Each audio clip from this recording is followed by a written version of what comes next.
Welcome to exam सहपाठी। आज के इस वीडियो में हम लोग सीटेट पेपर सेकंड का प्रीवियस ईयर क्वेश्चन कर रहे हैं और इसमें हमने सारे जो है हिस्ट्री के क्वेश्चन शामिल किए हैं। ठीक है, तो आइए प्रैक्टिस सेट को करते हैं और देखते हैं इंपॉर्टेंट क्वेश्चंस को। पहला ही क्वेश्चन हमारा है, समुद्रगुप्त जो है ये किस वाद्य यंत्र को बजाते हुए इनको सिक्कों पर दिखाया गया था।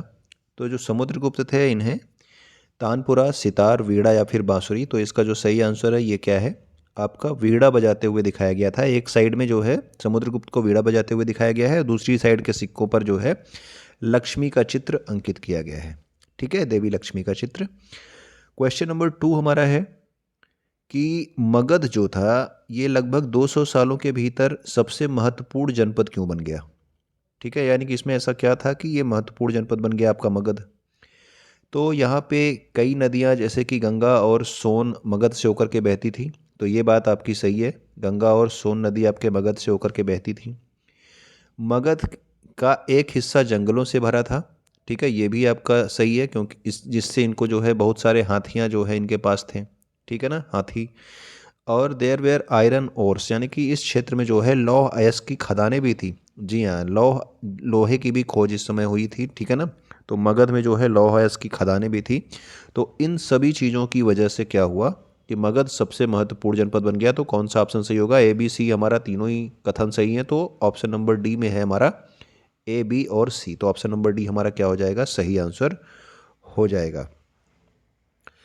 क्वेश्चन नंबर 3 देखते हैं हम लोग। राजा राम मोहन राय से संबंधित ये क्वेश्चन है। इसमें क्या कहा जाता है कि राजा राम मोहन राय ने अपने लेखन में तर्क दिया और विश्वास उत्पन्न किया कि सती होने की अनुमति नहीं है। देखिए, ये सती प्रथा का विरोध करते थे कौन, राजा राम मोहन राय। तो इन्होंने कौन सा तर्क दिया, क्या तर्क दिया ताकि जो है लोगों में ये विश्वास उत्पन्न किया जा सके कि सती जो है ये आपका सती प्रथा जो है सही प्रथा नहीं है। कि इन्होंने ये कहा कि अंग्रेज इसके विरुद्ध हैं, तो ये अंग्रेजों की बात नहीं करी। ठीक है ना, प्राचीन ग्रंथ इसका समर्थन नहीं करते। ठीक है ना, तो इन्होंने किसका हवाला दिया था, इन्होंने हवाला दिया कि जो हमारे प्राचीन ग्रंथ हैं उनमें कहीं भी ये नहीं लिखा है कि जो है सती प्रथा उचित है। ठीक है, तो दूसरा वाला कथन हमारा सही है। प्राचीन ग्रंथ जो सती प्रथा का समर्थन करते हैं उन्हें फेंक देना चाहिए, कोई समर्थन नहीं करता। ठीक है ना, तो फेंकने की बात ही नहीं कही गई थी। इसके अलावा महिलाएं जो सती हुई है वो मृत्यु की कामना करती थीं, ये भी हमारी बात क्या है, गलत है, क्योंकि कई महिलाओं को ज़बरदस्ती जो है सती प्रथा जो है करवाया जाता था।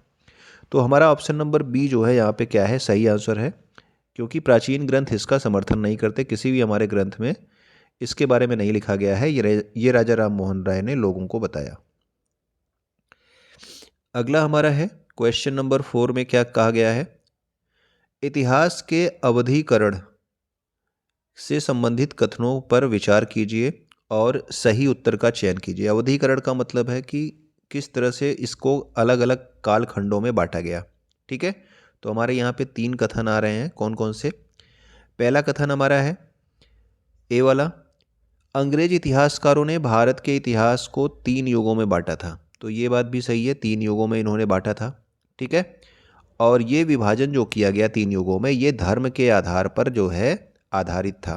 तो ये भी बात सही है, पहले इन्होंने हिंदू युग बांटा, फिर मुस्लिम युग बांटा, उसके बाद ब्रिटिश युग। ठीक है ना, तो इन 3 जो है पार्ट में जो है इतिहास, भारतीय इतिहास को इन्होंने बांटा था अंग्रेज़ों ने। भारत में उपमहाद्वीप की अपार विविधता की उपेक्षा की गई। तो जो आपका भारतीय उपमहाद्वीप है यहाँ पे अलग अलग जो है बोलियों वाले, अलग अलग जो है धर्म मतलब कि संस्कृतियों वाले लोग रहते हैं, तो इसकी उपेक्षा की गई यहाँ पे। ठीक है, इन सबको इसमें शामिल नहीं किया गया, जबकि इसका जो है क्या बनाया गया आधार, तो ये आधार बनाया गया धर्म के आधार पर विभाजन किया गया था। ठीक है, तो तीनों ही कथन क्या है हमारे, सही हैं। तो ए बी और सी जो है तीनों ही सही है, तो ऑप्शन नंबर ए में हमें मिल जाता है, ए और बी और सी सभी करेक्ट है, तो ये हमारा सही आंसर हो जाता है। ओके, अगला हमारा है क्वेश्चन नंबर 5, क्या कहता है, इनमें क्या है कि बंजारों के संदर्भ में ए और बी कथनों पर विचार कीजिए और सही उत्तर का चयन कीजिए। तो बंजारे जो है क्या होते थे, आपके एक जगह से दूसरी जगह पर घूमते रहते थे। ठीक है ना, व्यापार के लिए या फिर और चीज़ों के लिए। तो ये क्या है, बंजारे लोग सबसे महत्वपूर्ण व्यापारी खानाबदोश थे। खानाबदोश का मतलब है जो एक जगह से दूसरी जगह पर घूम घूम कर व्यापार करते हैं, तो व्यापारी भी थे ये, खानाबदोश भी थे, नोमैड्स इसको बोलते हैं इंग्लिश में। ठीक है, ये वाला भी पहला कथन क्या है हमारा, सही है। दूसरा क्या है, अलाउद्दीन खिलजी ने बंजारों से नगर के बाज़ारों तक अन्न पहुंचाने का काम करवाया। तो जो हमारा बंजारा समुदाय होता था उससे अलाउद्दीन खिलजी ने क्या किया कि जो बाज़ार होते थे वहाँ पर अन्न पहुँचाने का काम करवाया। तो ये भी कथन सही है, क्योंकि जो हमारे बंजारे होते थे ना वो कम से कम 600-700 लोग जो है आपके एक साथ जो चलते थे, 600-700 लोग चलते थे। इनके साथ जो है गाय बैल जो है ये सब चीज़ें हुआ करती थी। तो इन सब का उपयोग करके जो है ये क्या करते थे, बंजारों से नगर के बाज़ारों तक अन्न पहुंचाने का काम भी उसने करवाया था। तो ए और बी जो है हमारा दोनों ही क्या है, सही है। तो कौन से ऑप्शन में मिल रहा है हमारा, पहले में लिख रहा है गलत है, गलत या नहीं है, ए सही बी गलत, ये भी गलत है, ए गलत है बी सही ये भी गलत है। ऑप्शन नंबर डी में हमें मिल रहा है कि both A and B are true. तो ऑप्शन नंबर डी हमारा क्या हो जाएगा, सही आंसर हो जाएगा, ए और बी दोनों ही सही है। ओके, क्वेश्चन नंबर 6 पे आते हैं और इसमें देखते हैं क्वेश्चन नंबर 6 क्या कहता है। ये हमारा है 17वीं शताब्दी तक जो हमारे यूरोपीय उपनिवेशक थे इन्होंने नील की खेती जो है प्रारंभ कर दिया था। जो आपका इंडिगो फार्मिंग होता है, ठीक है ना, इंडिगो जो होता था नील की खेती, इसको प्रारंभ कर दिया था। तो कौन जो है किस जगह पे ये नील की खेती किया करता था, इसकी जो है मिलान करना है, इसका मिलान करना है हमें। तो देखिए जो फ्रेंच लोग थे, जो फ्रांसीसी लोग थे, ये कैरेबियाई द्वीप पे जो यानी कि जो आपका अफ्रीकी इधर के कैरेबियाई जो द्वीप था यहाँ पे ये क्या करते थे, नील की खेती किया करते थे, ठीक है ना। तो इसके अलावा जो हमारे पुर्तगाली थे ये कहाँ पे नील की खेती करते थे, तो ये ब्राज़ील में नील की खेती किया करते थे, ठीक है। यानी कि ए का हमारा 4 हो गया, ए का 4 हमारा यहाँ भी मिल रहा है, यहाँ भी मिल रहा है ए और सी में। बी का हमारा क्या है 1, बी का 1 जो है यहाँ पे बी का 2 दिया है, बी का 1 ये रहा, ठीक है ना। तो ऑप्शन नंबर ए हमारा सही हो जाएगा, बी का 1 ए का 4। तो सी का क्या है 2, यानी कि अंग्रेजी लोग कहाँ पे करते थे, तो ये हमारे जमैका में जो है नील की खेती करते थे। और जो स्पेनिश थे वो वेनेजुएला में जो है इंडिगो की खेती यानी कि नील की खेती किया करते थे। तो ये हमारा सही मिलान हो गया, ऑप्शन नंबर ए इसका सही आंसर है। यहाँ पे आपका लिखा भी है, इसको भी आप स्क्रीनशॉट लेके रख सकते हो आगे के लिए। क्वेश्चन नंबर 7 को देखते हैं हम लोग। इसमें जो है 2 कथन दिए, एक कथन और एक कारण दिया गया है, हमें कथन और कारण को देखना है। पहला हमारा कथन क्या है कि जो हमारा रोमन साम्राज्य था इसने दक्षिण भारत में व्यापार किया। तो क्या रोमन साम्राज्य ने दक्षिण भारत में व्यापार किया था, तो जी हाँ इन्होंने व्यापार किया था। और ये हमें पता कैसे चला, क्योंकि दक्षिण भारत में जो है रोमन सोने के सिक्के जो है हमें प्राप्त हुए हैं। तो ये रोमन सिक्के मिले, इसीलिए हमको ये पता है कि रोमन साम्राज्य ने दक्षिण भारत में व्यापार किया था, ठीक है। तो कथन और कारण क्या है, दोनों ही सही है और दोनों एक दूसरे की व्याख्या भी कर रहे हैं। तो ऑप्शन नंबर ए में ही हमें मिल जाता है कि कथन और कारण दोनों सही है, ए और आर दोनों सही है, और आर जो है सही व्याख्या है ए की, ठीक है। अगला हमारा है क्वेश्चन नंबर 8। निम्नलिखित कथनों पर विचार कीजिए और सही विकल्प का चयन कीजिए। तो कौन कौन से कथन है जिस पे हमें विचार करना है। पहला कथन हमारा ए बी सी, ये 3 कथन दिए हैं, ठीक है ना। ऑप्शंस आपके नीचे दिए होते हैं, आपको ध्यान देना होता है, ठीक है। कभी भी आप कथन पढ़ के कि हमारा ए सही हो गया ए को लगा दिया, ऐसे नहीं होता, ओके। पहला हमारा है गन्ने की निज व्यवस्था के अंतर्गत बागान मालिक स्वयं की ज़मीन पर गन्ने का उत्पादन करते थे। तो देखिए जो आपका निज व्यवस्था थी और एक आपकी रैयती व्यवस्था थी, ये 2 व्यवस्थाएं थी, ये आपके नील की खेती के लिए थी, ठीक है ना। नील की खेती के लिए निज व्यवस्था और रैयती व्यवस्था थी, गन्ने की खेती के लिए नहीं थी। तो पहला वाला कथन हमारा ए वाला कथन क्या है, गलत है। दूसरा क्या कह रहा है, निज खेती की व्यवस्था में बागान मालिक या तो ज़मीन खरीद लेते थे या दूसरे ज़मींदारों से ज़मीन भाड़े पर लेते थे और मज़दूरों को काम पर लगाकर नील की खेती किया करते थे। तो ये हमारा क्या है, सही है, बी वाला कथन हमारा सही है, ए वाला गलत था। इसके अलावा सी वाला भी कथन हमारा है, इसमें देखते हैं क्या है। निज खेती व्यवस्था में जो आपके बागान मालिक हैं इनको बहुत सारे मजदूरों और बड़ी मात्रा में हल और बैल की ज़रूरत पड़ती थी। जी हाँ, ये भी हमारा सही बात है, ठीक है ना, कि जो आपकी निज खेती व्यवस्था थी इसमें जो है बहुत सारे मजदूर और आपके बैल हल की ज़रूरत पड़ती थी खेती करने के लिए, नील की खेती करने के लिए। तो सी वाला भी हमारा क्या है, कथन सही है, बी वाला भी सही है, ए वाला हमारा कथन क्या था भाई, गलत था। तो इसमें बी और सी जिस ऑप्शन में मिलेगा वही हमारा सही आंसर होगा। तो नीचे ऑप्शंस देखते हैं। तो ऑप्शन नंबर सी में हमें मिल रहा है कि बी और सी जो है क्या है, सही है। तो बी और सी सही है, तो ऑप्शन नंबर सी हमारा क्या हो जा रहा है, सही आंसर हो जा रहा है, क्योंकि ए हमारा गलत ही था। ओके, अगला हमारा है क्वेश्चन नंबर 9, देखते हैं भाई 9 में क्या है। 9 में ये कहा गया है कि महिलाओं से जुड़े हुए सुधारों के संदर्भ में इन कथनों पर विचार करना है, यानी कि महिलाओं से संबंधित जो आपका सुधार हुए थे उससे संबंधित पहला कथन क्या है, और कथन नंबर ए क्या बोल रहा है भाई, ईश्वर चंद्र विद्यासागर ने विधवा विवाह का मुद्दा उठाया था। तो ये कथन क्या है हमारा, सही है। ईश्वर चंद्र विद्यासागर ने विधवा विवाह का मुद्दा उठाया था और 1956 में विधवा विवाह के जो है उन्मूलन के लिए इन्होंने मतलब विधवा विवाह के लिए जो है इन्होंने कानून जो है पास करवाया था अंग्रेज़ों से मिलके। बी क्या कहता है, बी है मद्रास प्रेसिडेंसी में वीरेशलिंगम पुंतुलु ने विधवा विवाह के समर्थन में एक संगठन बनाया। तो इन्होंने भी जो आपके मद्रास साइड में जो है वीरेशलिंगम पुंतुलु ने भी विधवा विवाह के समर्थन में एक संगठन बनाया था, ये भी हमारा सही है। जो हमारे ईश्वरचंद्र विद्यासागर थे ये कहाँ से थे, बंगाल के थे, तो उत्तर साइड में ये थे, दक्षिण साइड में कौन था, वीरेशलिंगम पुंतुलु थे। ओके, तीसरा हमारा कथन जो आपका सी वाला है ये क्या कह रहा है कि विवाह करने वाली विधवाओं को समाज में आसानी से स्वीकार कर लिया गया। तो ये हमारा गलत था। जो आपकी विधवाएं विवाह करती थी उसको समाज में स्वीकृति नहीं दी जाती थी, समाज के लोग उसको स्वीकार नहीं करते थे। तो हमारा ए और बी वाला ही कथन सही है, सी वाला गलत है। तो जिसमें ऑप्शंस में हमें मिल जाएगा कि ए और बी सही है, वही हमारा सही आंसर होगा।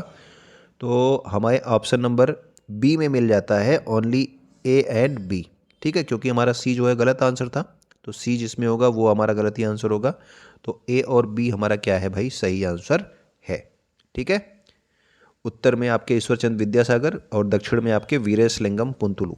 ओके, यहाँ पे इसके बारे में कुछ आपका दिया गया है, इसको आप जो है स्क्रीनशॉट ले सकते हो। अगला हमारा क्वेश्चन है क्वेश्चन नंबर 10, क्या कह रहा है भाई, इसमें है कि 19वीं सदी में एक कथन है एक कारण है, ठीक है ना। यहाँ पे एक कथन है आपका, एक आपका कारण है, तो कथन पढ़ते हैं पहले।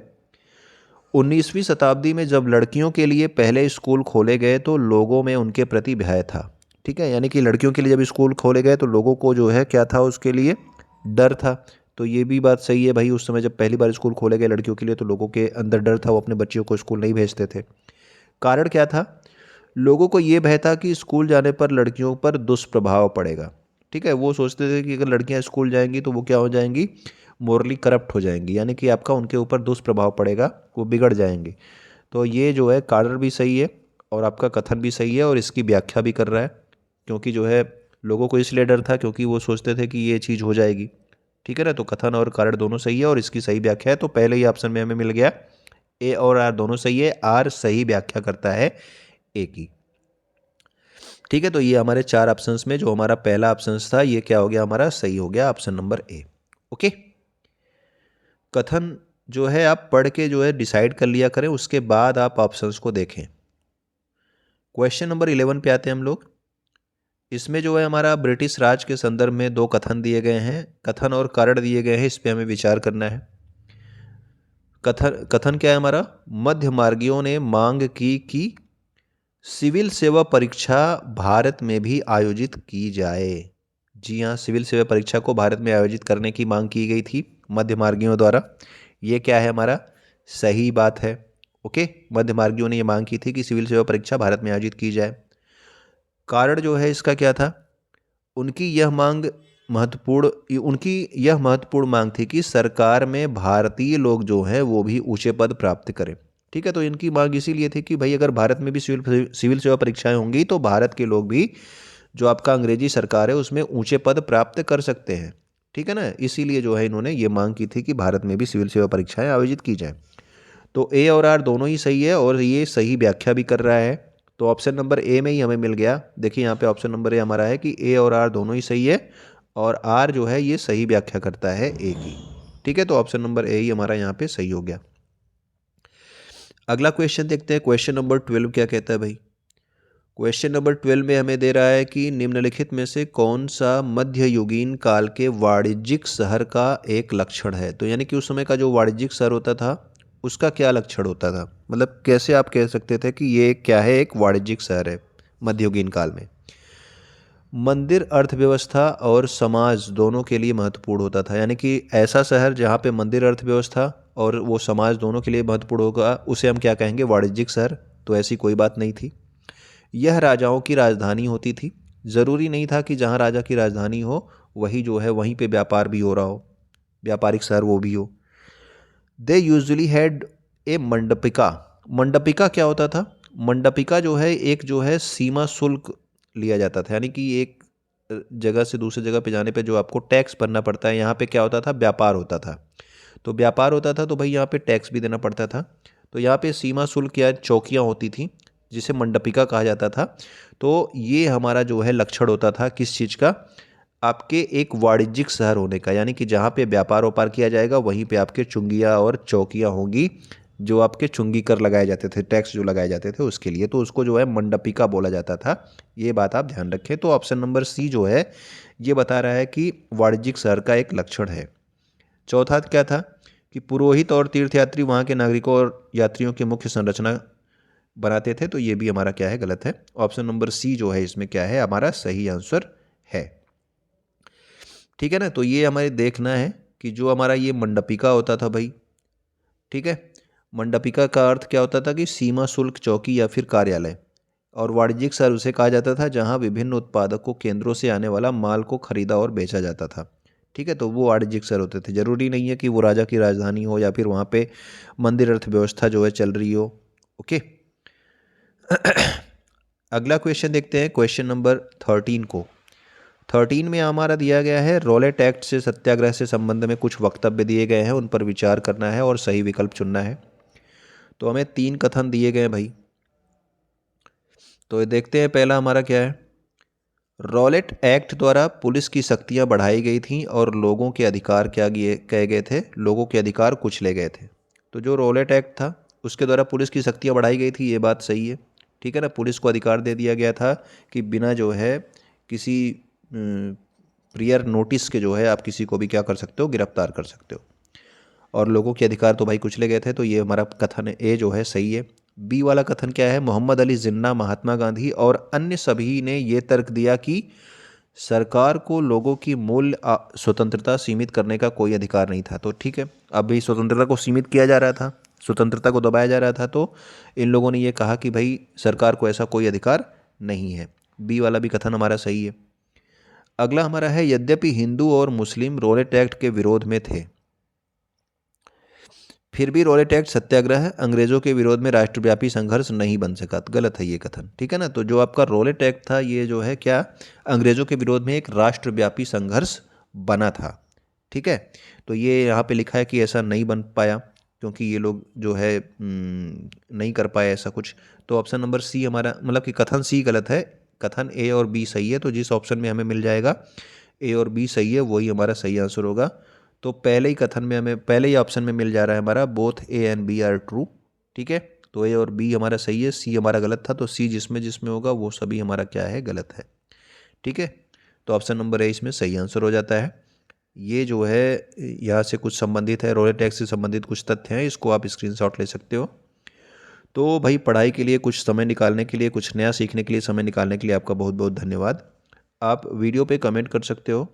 अगर आपको वीडियो पसंद आई हो तो लाइक कर देना, और जो भी आपके सीटेट पेपर की तैयारी कर रहा हो उसके पास ये वीडियो आप शेयर कर दीजिएगा। चैनल को सब्सक्राइब नहीं किया है तो वो भी आप कर सकते हो। वीडियो को देखने के लिए आपका बहुत बहुत धन्यवाद।